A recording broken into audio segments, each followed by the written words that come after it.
Mil gracias, María Cristina y Javier, por la invitación. De verdad que me siento muy honrada de estar acá. Muchas gracias a todos por permanecer conectados. Y yo creo que el doctor Alexis Kalergis hizo una muy buena introducción del tema que voy a presentar yo, que de pronto es un poco más técnico desde la perspectiva de un tipo de estas vacunas y la respuesta inmune que estas inducen. Deme un segundo, listo. Antes de entrar como en el detalle de la inmunogenicidad que pueden estar induciendo este tipo de vacunas basadas en RNA para SARS-CoV-2, yo quiero empezar de pronto hablando un poco de qué tipo de respuesta inmune se quiere generar cuando hablamos de un proceso de vacunación, independiente del tipo de vacuna. Entonces, por lo general, lo que esperamos es que esos elementos provenientes de la formulación de la vacuna una vez son inyectados o entran en contacto con nuestro organismo, estos pueden ser, digamos, incorporados, internalizados o detectados por células del sistema inmune innato.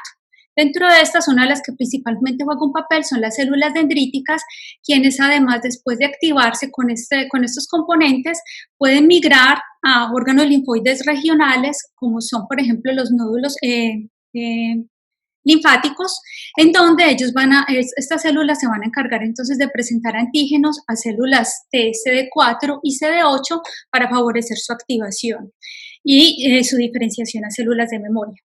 Tenemos entonces que dentro de las células CD4 hay unas que se especializan en producir citoquinas de perfil TH1, como mencionó el doctor Kalergis, que van a ser muy importantes tanto para esos eventos de entrenamiento inmunológico de la inmunidad innata, para que estas células sean eficientes en aclaramiento viral, como ocurre, por ejemplo, en el caso de los macrófagos, pero también unas de estas células CD4 van a ser muy importantes en ese patrón de producción de citoquinas para ayudar a la activación de las células CD8.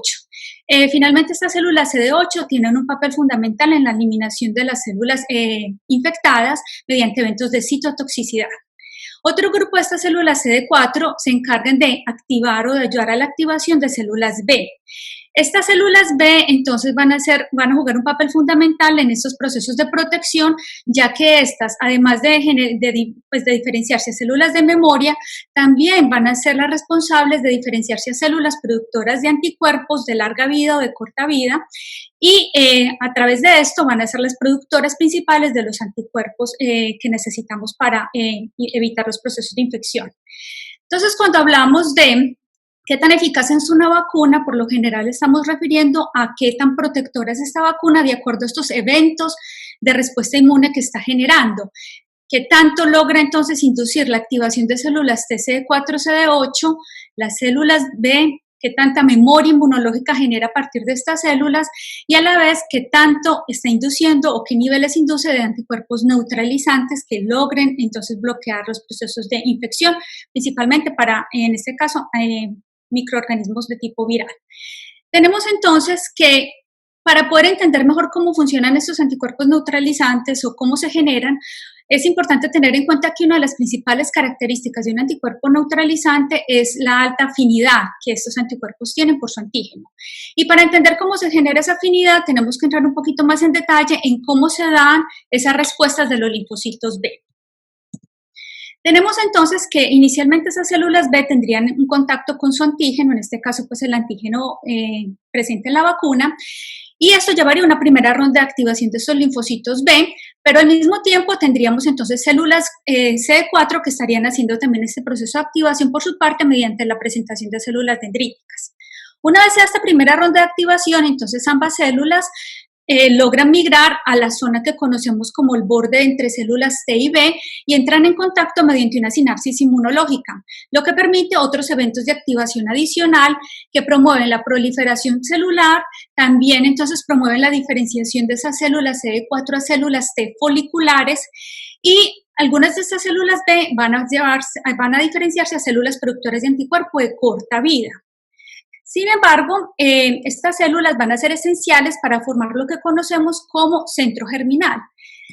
El centro germinal entonces es esencial para que se den esta generación de anticuerpos de alta afinidad, ya que son en estos sitios donde los linfocitos B van a hacer procesos de hipermutación somática, donde van a sufrir unos procesos de selección clonal que finalmente llevan a que se generen o a que estas células se logren diferenciar en células productoras de anticuerpo de larga vida, produciendo anticuerpos diferentes a IgM, como serían IgG e IgA, pero además con una alta afinidad por sus antígenos. Y además generar células de memoria que nos van a servir como protectoras frente a eventos posteriores. Esto es lo que queremos con un evento de inmunización o con un evento de vacunación. Sin embargo, uno dice, bueno, pero entonces algo similar debe estar ocurriendo con los procesos de infección. Entonces, ¿por qué no logramos, digamos, eso con la infección natural? En casos como COVID-19, digamos que esto es más retador, dado la alta, digamos, transmisibilidad, pero también la fatalidad que tiene esta enfermedad, por lo cual, digamos, tratar de lograr ese tipo de respuesta inmunológica mediante la infección natural sería un poquito, digamos, más retador y tendría un costo humano alto, y por lo tanto se considera que la vía más eficiente de lograr una inmunidad o una protección de comunidad sería entonces a través de estos procesos de vacunación. Además, yo quiero mencionarles dos aspectos que son importantes referente a la infección natural, que hacen difícil, digamos, que con solo la infección natural también logremos estar protegidos o alcancemos esa protección.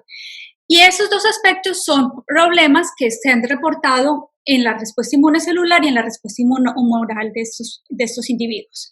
Con respecto a la respuesta inmunohumoral, como ya lo han mencionado en previas ocasiones, lo que ocurre con este tipo de infección es que se observa que estos pacientes desarrollan una clara linfopenia. Esa linfopenia está, por ejemplo, mediada en parte por una disminución en la frecuencia de linfocitos TCD4 y CD8, pero además estas células presentan unos marcadores de agotamiento inmunológico, es decir, las células que quedan están, digamos, no están presentando su mejor perfil de respuesta inmunológica. Esto ocurre no solamente a nivel de sangre periférica en estos pacientes, sino que también cuando se van y se estudian los órganos linfoides como vaso y como nódulos linfáticos en pacientes, se observa que en estos órganos también hay una disminución en linfocitos, al parecer debida a una alta muerte celular que se presentan por parte de estas células en las zonas de células T.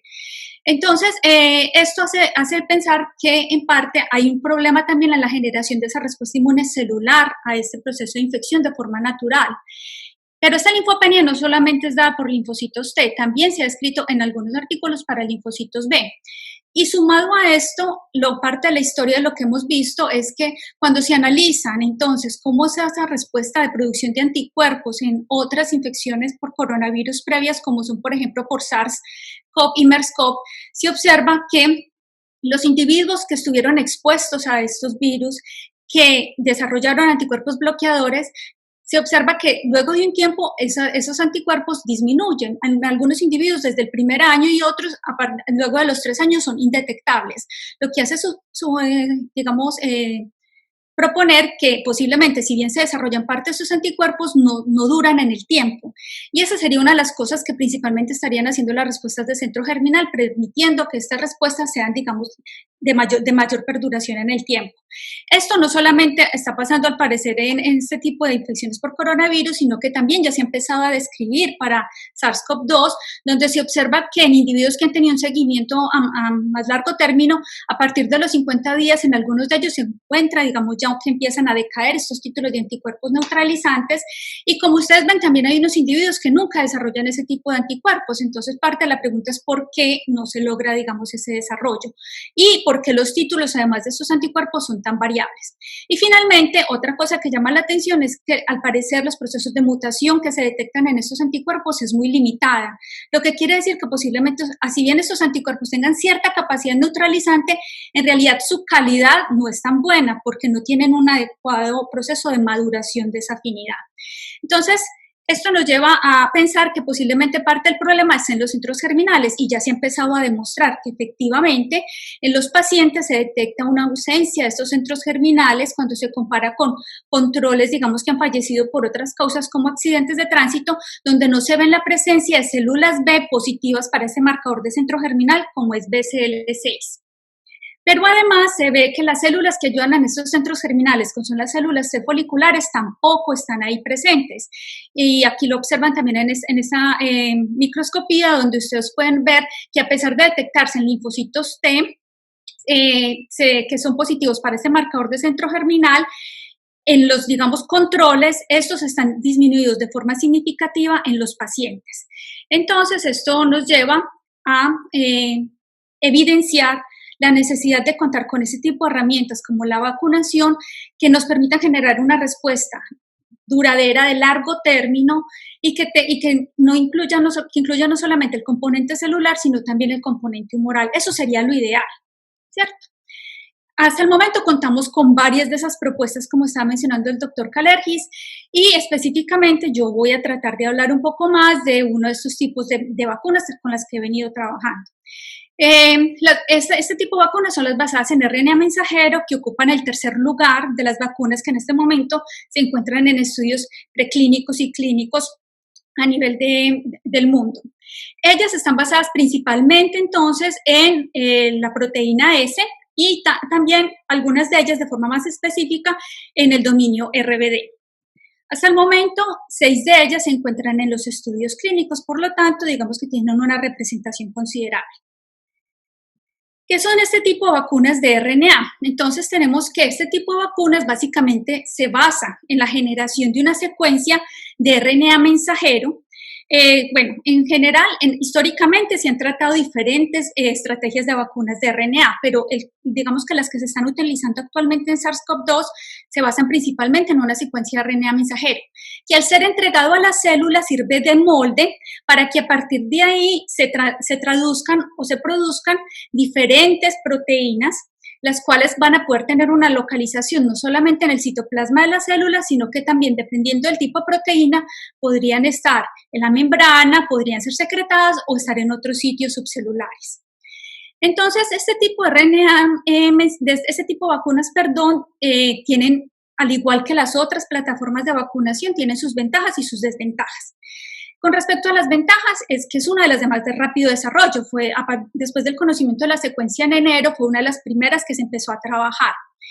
Además, eso permite que sea altamente dinámica y que, digamos, que se puedan establecer cambios rápidamente.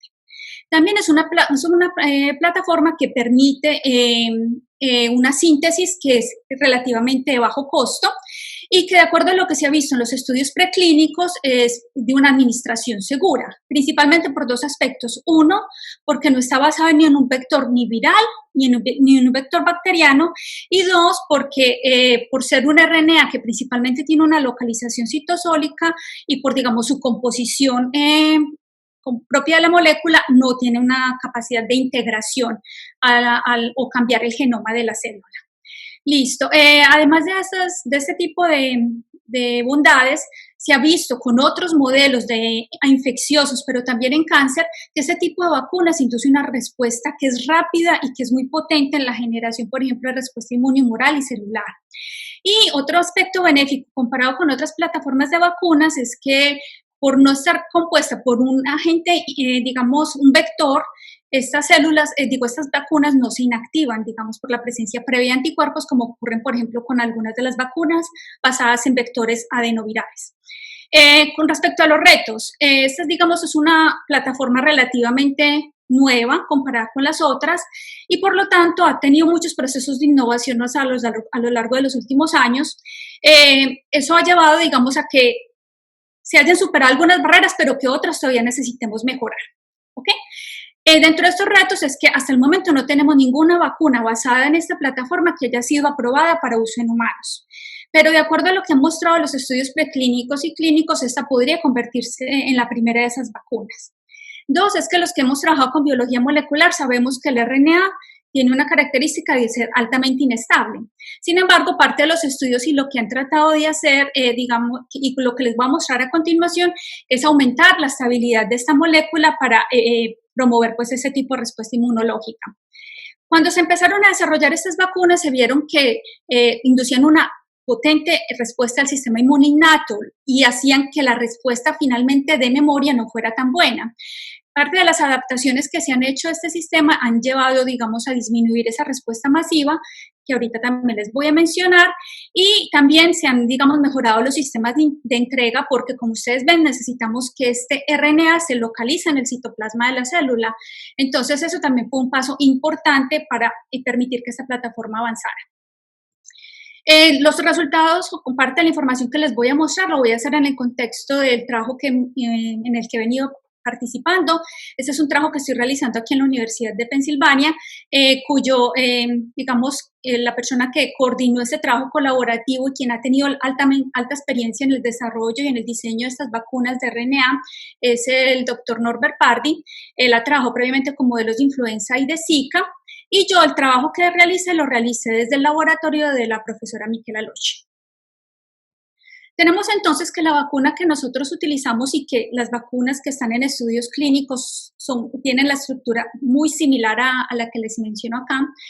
Es basada entonces en que esa secuencia de RNA sea lo más parecida posible, o sea, idéntica a las secuencias de RNA que encontramos en las células eucariotas, con modificaciones 5' y 3' similares.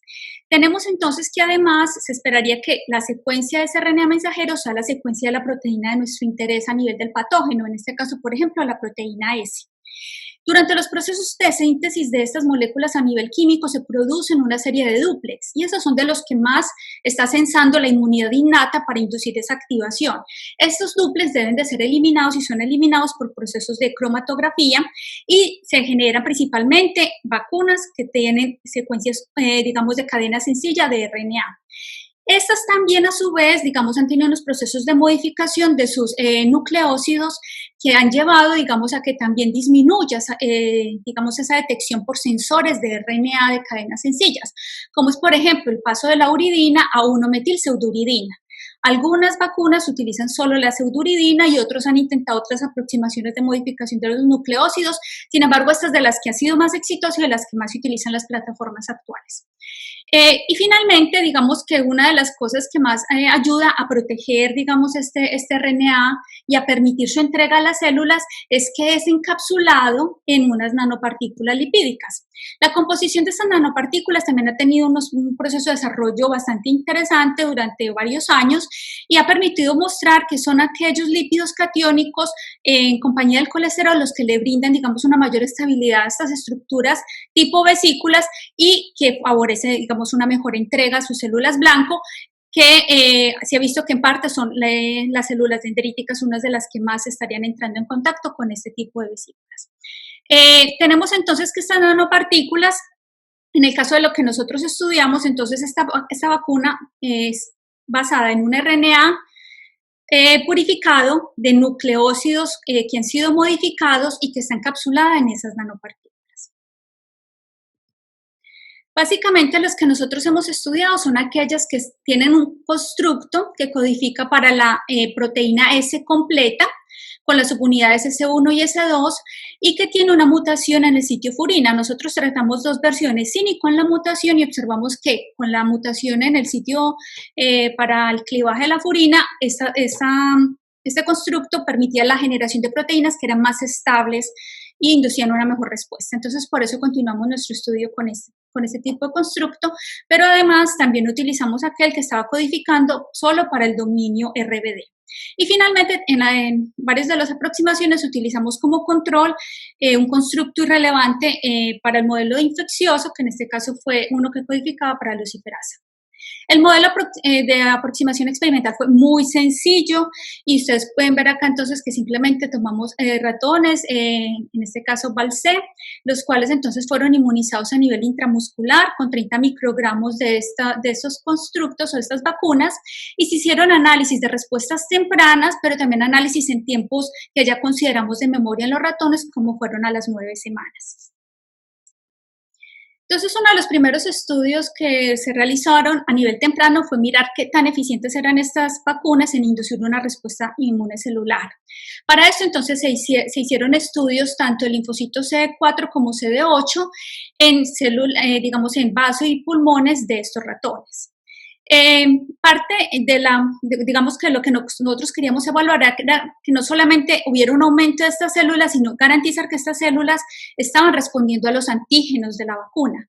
Y para esto entonces utilizamos cultivos, cortos, que nos permitían mirar la respuesta de estas células a una mezcla de péptidos de la proteína S de SARS-CoV-2. Con eso entonces logramos observar que en ambos tipos de células T se observó producción de citoquinas. Esa producción de citoquinas se da también en el caso de las dos vacunas para SARS-CoV-2, más no con el constructo irrelevante, y que en este caso las células producen en algunos casos una citoquina, en otros casos vemos dos citoquinas y también vemos aquellas que son polifuncionales.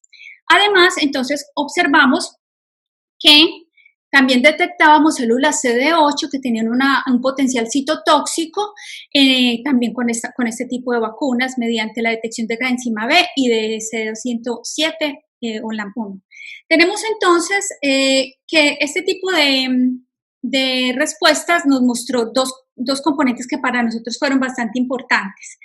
Uno, que la vacuna que más estaba llevando una respuesta inmune celular, al parecer, era la que estaba codificando para la proteína S completa. Posiblemente porque esta proteína debe tener más sitios o determinantes antigénicos que estaban permitiendo esa respuesta.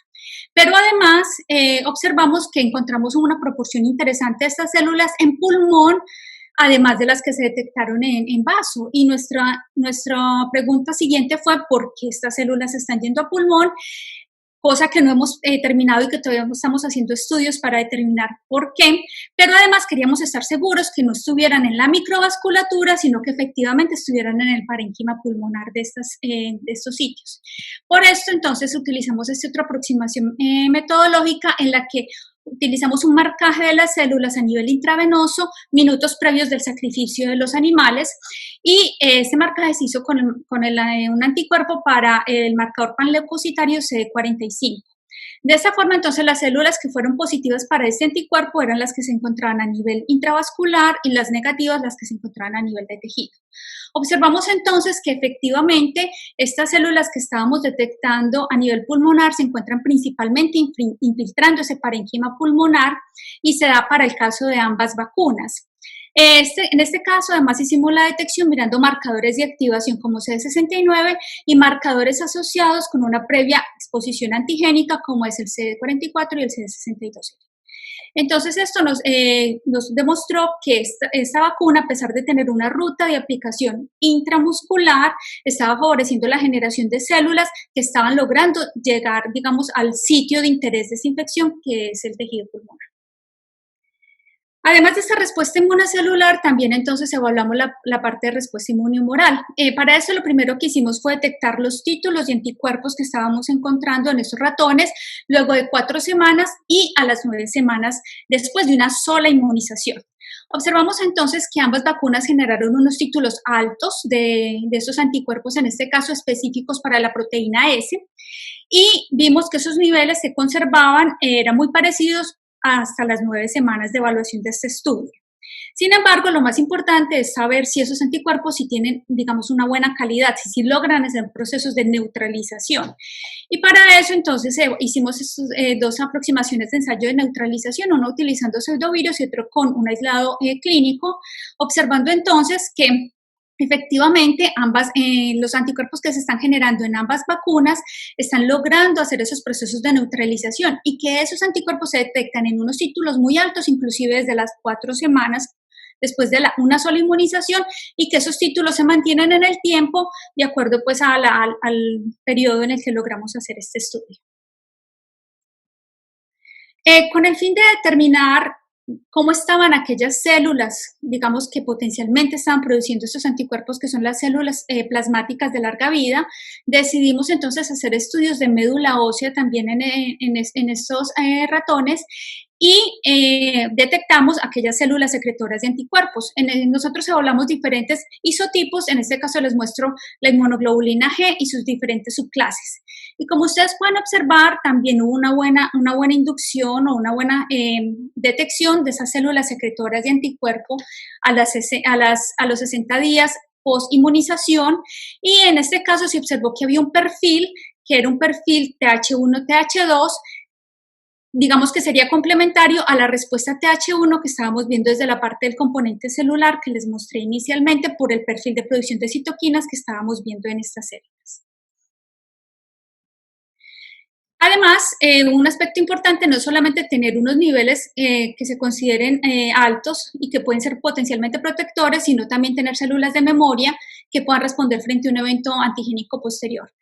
Referente a cómo se encuentran las células de memoria después de esta vacuna, nosotros decidimos detectar esas que fueran específicas de antígeno utilizando sondas fluorescentes para ambos tipos de moléculas, tanto para la proteína S completa como para el dominio de unión al receptor.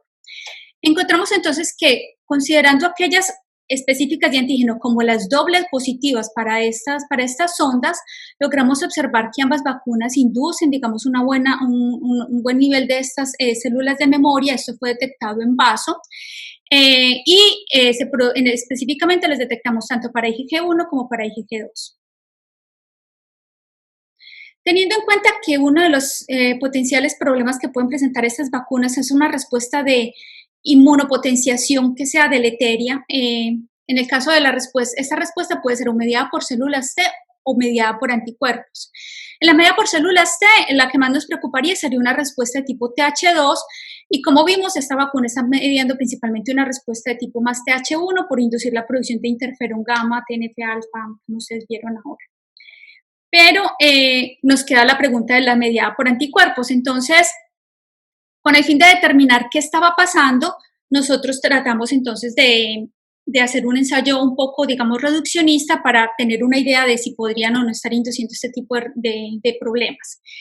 ¿Por qué queríamos mirar esto? Porque específicamente este tipo de inmunopotenciación se ha detectado y se ha descrito previamente para otros coronavirus, como fue, por ejemplo, para el caso de SARS-CoV, donde vacunas que se han basado en vectores virales que expresan la proteína S completa, o algunas de las vacunas con virus inactivo han mostrado este tipo de inmunopotenciación que se asocia con daño pulmonar y con un alto infiltrado de eosinófilos en el parénquima pulmonar.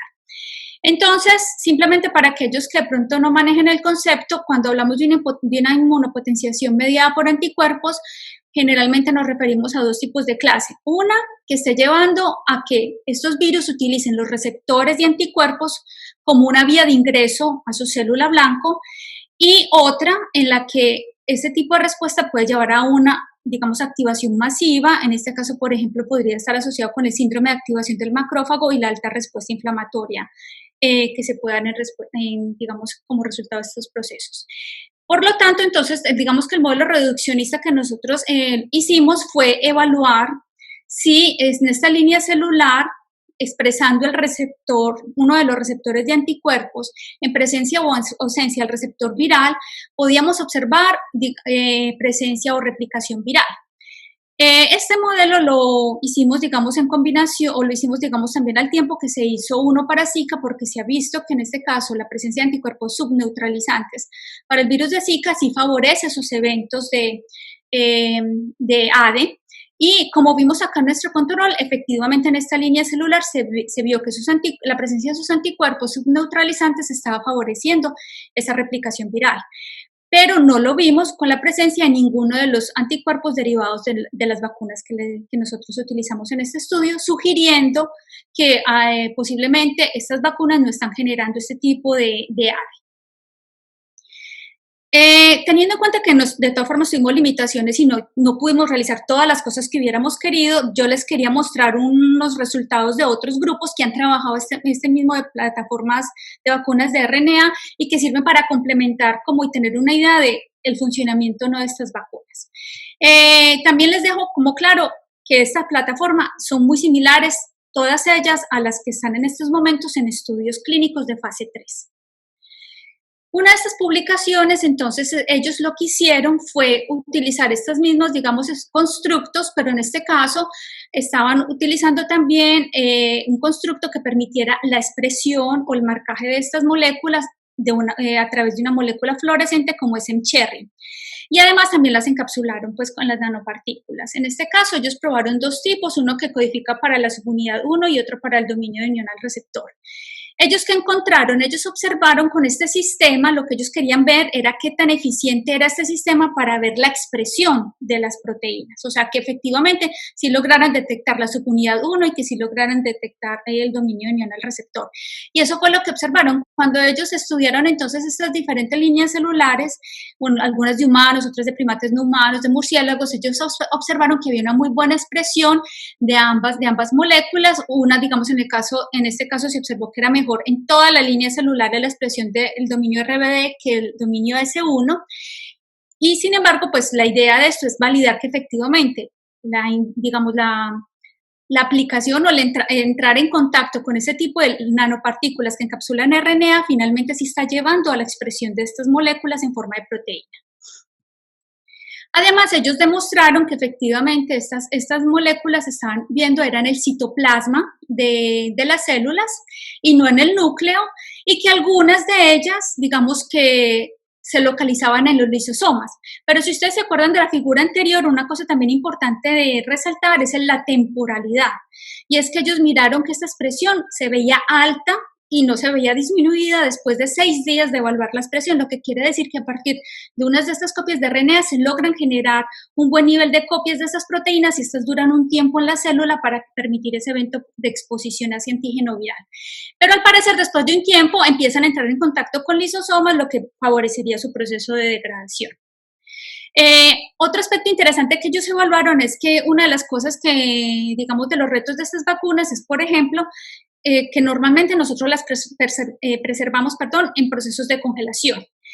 Y porque no tenemos, digamos, moléculas que sirvan para preservar estas vacunas que no tengan un componente tóxico.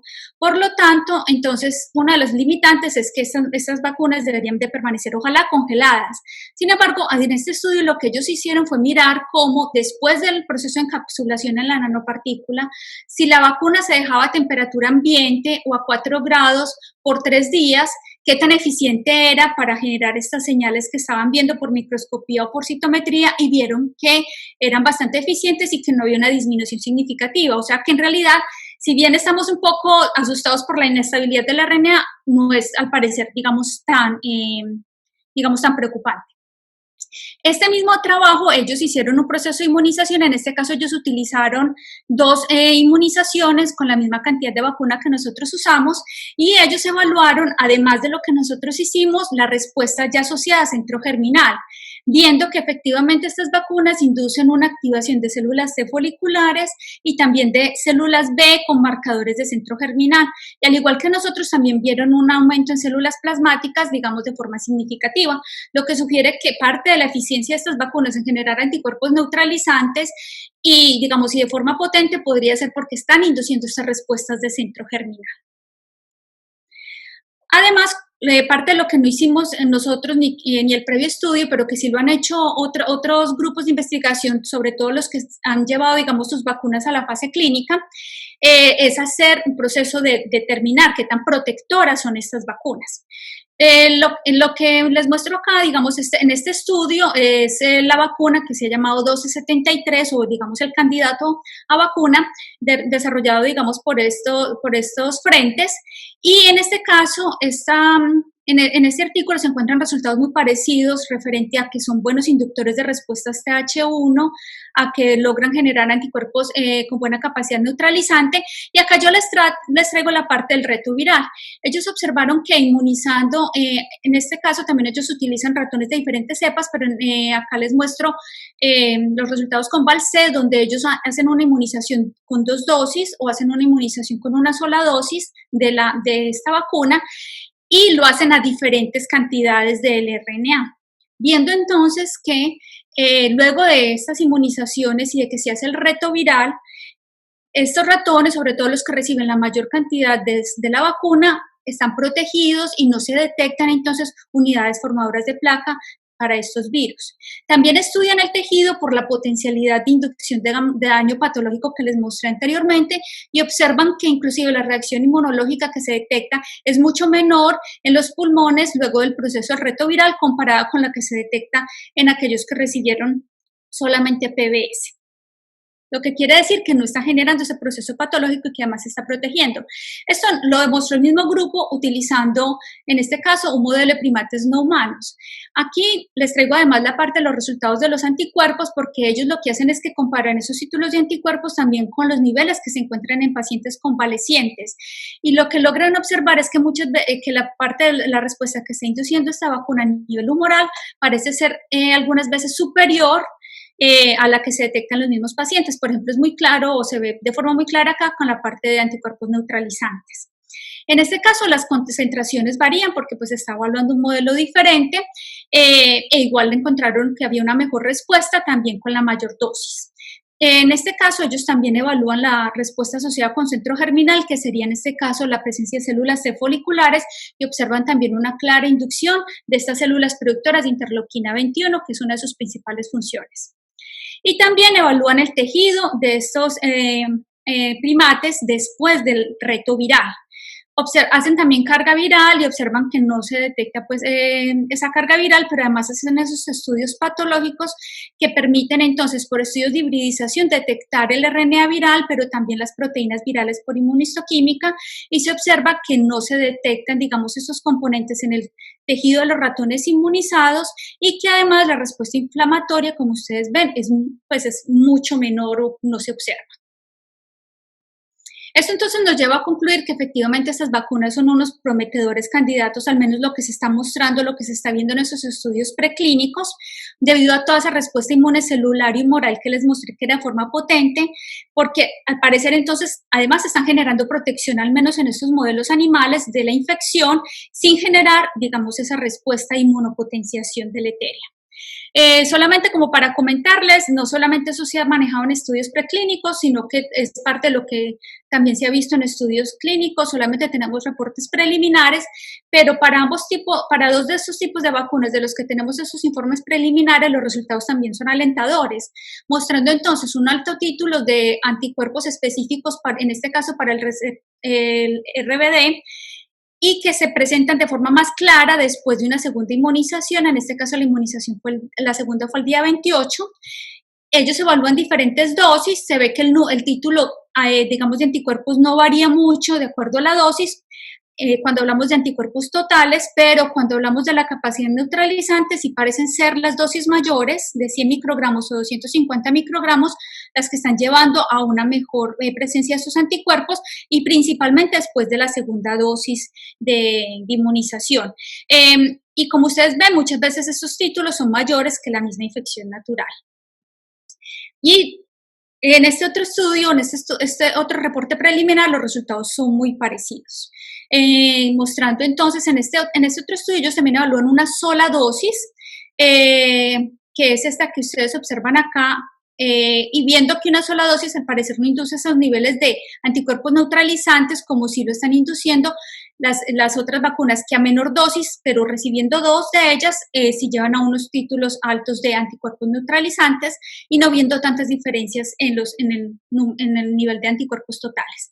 Entonces, eso era como lo último que tenía para mostrarles y simplemente pues como agradecer a las personas con las que estuve trabajando en UPenn y así como los colaboradores externos. Este es el laboratorio de la doctora Michela Locci, aquí la muestro a ella, y también aprovecho para mencionar que estamos en búsqueda de postdocs, en este caso hay una posición abierta para los que estén interesados en hacer trabajar en esta parte. Pueden contactarla a ella o me pueden escribir a mí si tienen alguna duda adicional. Muchísimas gracias. Gracias, Diana. Excelente tu presentación. Muy interesantes y muy prometedores esos resultados. Quisiera preguntarte, en el caso del fenómeno de hipermutación somática limitada en la infección por SARS-CoV-2, ¿podría tener que ver con el tipo de antígeno, aunque según lo que observas después de la vacuna parece que no? ¿O tendría que ver, Tomás, un efecto que puede tener la infección sobre los centros inmunitarios y eso es lo que está afectando esa hipermutación somática que es tan importante en la generación de los anticuerpos neutralizantes. Y María Cristina, yo creo que es más relacionada con el patógeno en sí, más que con el tipo de antígenos. Lógicamente, mucho de este tipo de estudios se ha hecho en aquellos pacientes que han tenido un curso más grave de la enfermedad, ¿cierto? Que al parecer son los que presentan más ese tipo de fenómenos. No podemos decir que todos, pero sí preocupa porque ya se han detectado casos de reinfección, entonces sí. Si a esto le sumamos el hecho de que posiblemente los anticuerpos que estamos produciendo no son de alta calidad, sino que podrían ser anticuerpos que estén induciendo inmunopotenciación, digamos que el panorama de los que se reinfectan no sería muy alentador, como ocurre, por ejemplo, con el dengue. Eso es todavía una hipótesis, o sea, no hay estudios suficientes al momento que muestren eso, pero lo que sí, al ver que estos anticuerpos neutralizantes están cayendo rápidamente, nos hacen preocupar referente a que parte de sus anticuerpos totales o específicos de antígeno en realidad no son de buena calidad y por lo tanto no serían realmente protectores a largo término. Hay una cosa interesante en este modelo de infección, que aunque es un modelo de infección transitoria o lo que antes denominamos autolimitado, presenta el perfil de agotamiento de los linfocitos que es propio de las infecciones crónicas por una exposición pues, por largo tiempo de los antígenos virales. Entonces, no sé si ahí también está relacionado todo este problema que tenemos abordando, entendiendo la patogénesis o tratando de comprender la patogénesis, pero que sería muy importante con respecto precisamente al diseño de las vacunas y lo que podemos esperar de las vacunas. Es verdad, o sea, yo creo que entendiendo este componente como más básico de cómo funcionan estas vacunas, nos permiten entender de pronto cuáles son también los aspectos que se tienen que mirar en esos estudios clínicos, o sea, cuáles son las respuestas que realmente queremos. Porque no solo, como dice usted, de pronto no solamente detectar que el linfocito es específico de antígeno, sino que realmente sí sea funcional y sí esté produciendo una respuesta que sea protectora y no que esté agotado. Yo creo que parte del agotamiento, o sea, todavía pues eso es, digamos, más desde el nivel hipotético, pero parte de la muerte celular que induce este virus en linfocitos T o lo que se ha detectado en esos órganos linfoides, posiblemente es parte de por qué los pocos linfocitos que quedan se genera ese proceso de agotamiento inmunológico, porque realmente se disminuye el repertorio, los linfocitos que estarían siendo pues efectores o responsables pues de contener la infección. Gracias, pues, tengo otras preguntas, pero tengo que darle paso a no, tranquila María Cristina, si quiere me escribo o hablamos por celular, no importa. ¿Te han hecho pruebas? Bueno, aquí hay una pregunta. ¿Se han hecho pruebas para observar con qué alelos del HLA se ve favorecida la presentación de antígenos de las vacunas para saber coronavirus 2? Una de las cosas que queríamos nosotros era poder hacer algunos estudios con tetrámeros, pero teniendo en cuenta que al comienzo todavía, digamos, era un poco especulativo, primero cuáles eran los principales epítopes, después cuáles eran, digamos, las principales moléculas asociadas con estos eventos de presentación, pues no logramos, digamos, tener esos tetrámeros disponibles para poder trabajarlos acá. Que yo sepa o que yo haya revisado directamente de vacunas RNA y estudios de presentación antigénica o qué moléculas de HLA están involucradas, no he visto. O sea que puede que existan, pero que yo los desconozca. Aquí hay otra pregunta. Dice, ¿la linfopenia en pacientes con coronavirus está asociada a la respuesta TH2 y a la infección de las células NK? A ver, yo sé que también hay linfopenia a nivel de células NK, o sea que también se observa una disminución significativa de estas células. La verdad, desconocía que también eran blancos de la infección, pues si eso es lo que sugiere la pregunta. Y con respecto a... me la vuelves a repetir, María Cristina, ¿qué es lo que dice la linfopenia? La linfopenia está asociada con la respuesta tipo con TH2. Sí. A ver, yo no he visto ningún estudio directo de respuesta de ese tipo de que esa respuesta TH2 lleve a linfopenia, o sea, no sabría responderla la verdad. Y no sé si alguien pues de los que estaban asistiendo sabe y puede contestar al respecto, pero no. En el no tengo constructo conocimiento. relacionado con el constructo, estas regiones 5' no codificantes y 3' no codificantes son las mismas secuencias 5' UTR y 3' UTR del virus. No, son tomadas de las que hacen las células eucariotas, o sea, son secuencias conservadas en células eucariotas. Lo único que se toma del virus es la secuencia que codifica, pues, a nivel de RNA para la proteína de interés en la que se quiera generar esa respuesta inmunológica. Y es una secuencia que tiene alterado los nucleósidos uridina, por lo general es el blanco de las modificaciones para que el RNA tenga una mejor traslación, para que tenga menos reconocimiento por sensores de inmunidad innata, y a la vez se ha visto que eso aumenta un poco más también la estabilidad de estos RNAs. Sí, además creo que no tendría ventajas porque de todas maneras, precisamente esas 5' y 3' UTR de los genomas virales son los especiales para que sean detectados por los TLR, por el sistema RIG-I, para que se active el interferón, o sea que de ninguna manera sería una ventaja. Mira, hay dos preguntas con respecto a la variabilidad del virus, entonces el problema pues de las mutaciones, de la cepogenética, la exploración y la efectividad de la vacuna. Entonces, si el virus hace mutaciones, ¿a qué punto es válida la vacuna? A ver, yo pienso que ese es un problema con cualquier vacuna que se desarrolle, pues el índice de mutación de este virus no es tan alto como se presenta, por ejemplo, para otros virus, entonces eso digamos que es una ventaja en el medio del desarrollo de estas vacunas.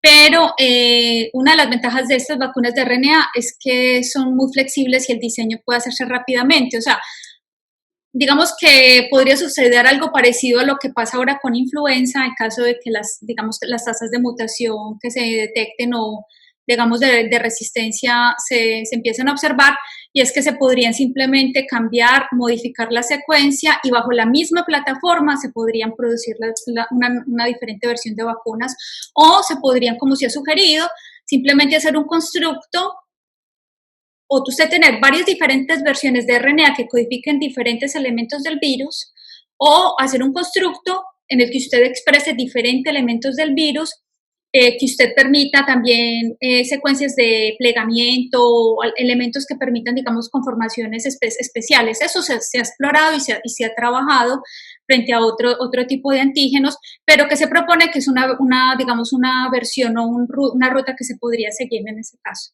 Gracias. Mira, aquí hay otra pregunta. Dice, ¿las células Treg FOXP3 pueden influir en la baja inmunidad y en el desarrollo de la vacuna?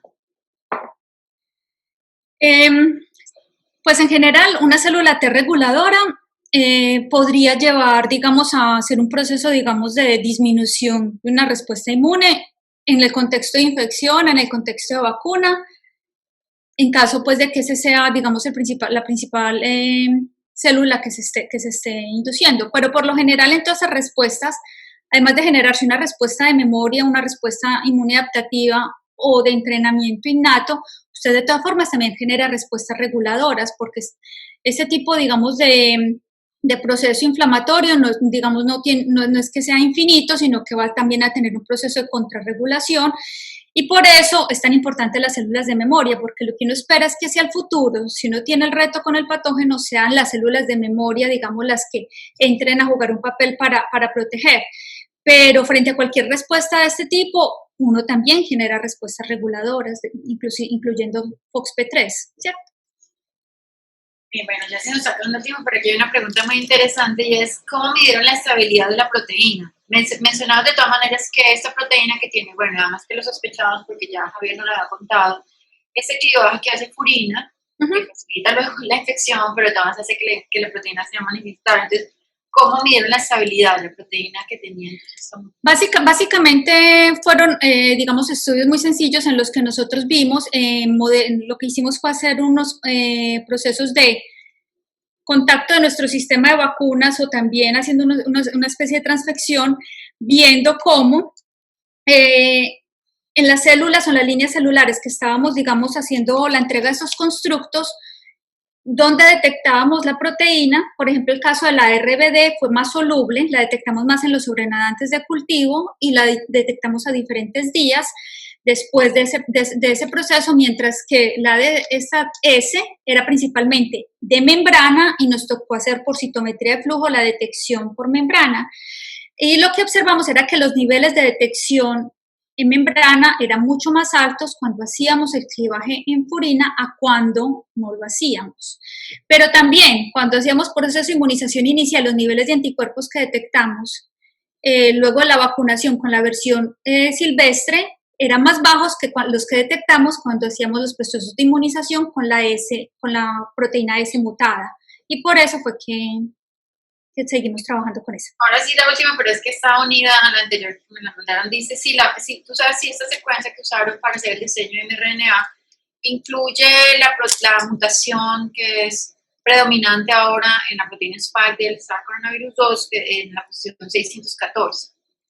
La de 614. Sí, no sabría decir si las que hay en este momento en estudio clínico lograron tener, digamos, ese efecto, pero podríamos en parte tener un poquito más de idea de lo que pasa, o así tenga o no tenga, digamos, la mutación contemplada, si logran o no ser protectores ahorita con lo que hay en fase 3 de estudios clínicos, si efectivamente sí vamos a ver protección o no por parte de esa vacuna. Al menos en los niveles en murinos y en primates no humanos, sí se está viendo protección. Bueno, Diana, mil gracias. No, con mucho gusto, mil gracias a todos ustedes.